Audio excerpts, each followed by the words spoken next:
Gernika-Lumoko udalak 58 lurzati berri egokitu ditu, bere hiri hortuetan.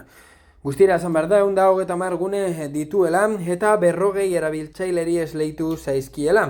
2016an, piperra eta gatza proiektua abiarazi zela, esan behar da.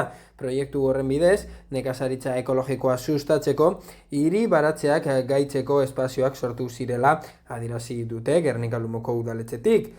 Hortik, eta 3 deialdi publiko egin ondoren, hain zuzen ere 2016, 2017 eta 2020, 60 bizilagun baliatzen ari dira Ibarra inguruko 130 espazioetako batetaz.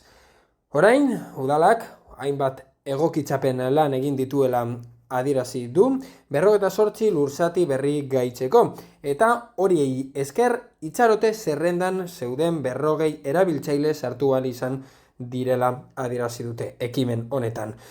Baratze horiek udalerriko pertsona eta irabazi asmorik gabeko erakundei zuzenduta dagoela adierazi behar da, eta gainera autokontsumorako baino ez direla, produktuak trukatzeko baino ez direla.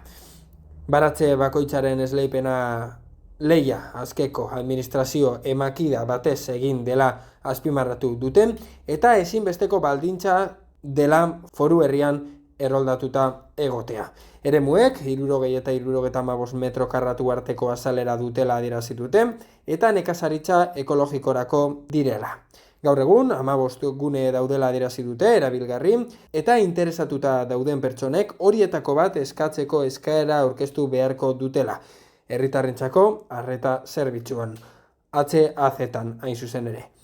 Partzela bat laga alizateko edo utzi alizateko, dagokion inprimakia bete eta zail horretan aurkeztu beharko dela jakinarazi dute udaletxetik. Lanaren fotokopiarekin batera.